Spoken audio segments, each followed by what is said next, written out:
Well, with 2019 in the books, we continue our reflection on a year full of legal and tax developments impacting ag producers across the country.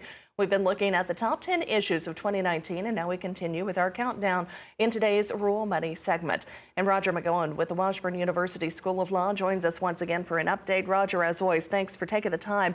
Let's start with your number 4 on the list of regulatory changes to the Endangered Species Act, I understand. What are the highlights? Well, good morning, Janet. Good to be with you. I think with respect to the changes concerning the Endangered Species Act, which are really monumental, there are 3 big ones.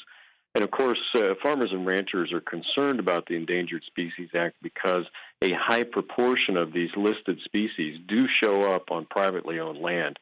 But the first major change in the Endangered Species Act has to do with the listing process, the way an endangered or threatened species actually gets listed and protected. And basically, under this new rule, the federal government has to allow for economic impacts of that potential listing or delisting or reclassifying of a species. That has to be accounted for, and that's a change from past procedure. And secondly, I think the second big change under the endangered species rules that occurred in 2019 had to do with what's called as the blanket rule. And under the Endangered Species Act, those protections, including the bar on unauthorized take of a species, applies only to endangered species. But the U.S. Fish and Wildlife Service has automatically extended that protection to all species listed as threatened through this blanket rule. The final rule now in 2019 removes that automatically provided protection to threatened species that are given to endangered species. So we're back in that instance also to considering economic concerns of landowners. And then third, there is to be under the final rules greater agency cooperation. That's between the Fish and Wildlife Service and the other agencies that are responsible for dealing with listed species.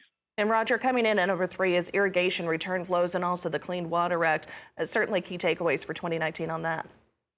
Yeah, this was a big court development out of the Ninth Circuit Court of Appeals in 2019, and it does have to do with this irrigation flow exemption that's in the Clean Water Act. Way back in 1977, the Congress amended the Clean Water Act to exempt return flows from irrigated agriculture as a point source pollutant. Translated, that means that you don't have to have a federal NPDES discharge permit if you're dealing with irrigation return flows. But there was a decision by the Ninth Circuit Court of Appeals in 2019 that said, well, that may not be necessarily a blanket exemption for irrigation return flows from agriculture. The farmer has to prove that all of the return flows come from crop activities. If you can't prove that, then you're probably going to have a federal permit.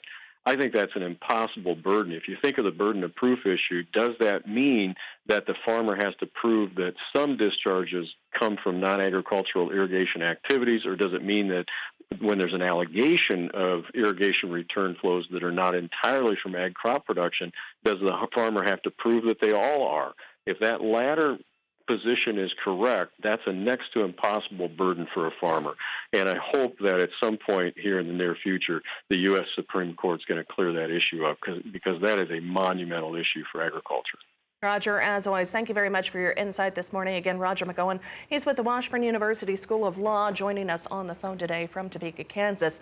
Of course, we look forward to reviewing the top 2 issues with him next week.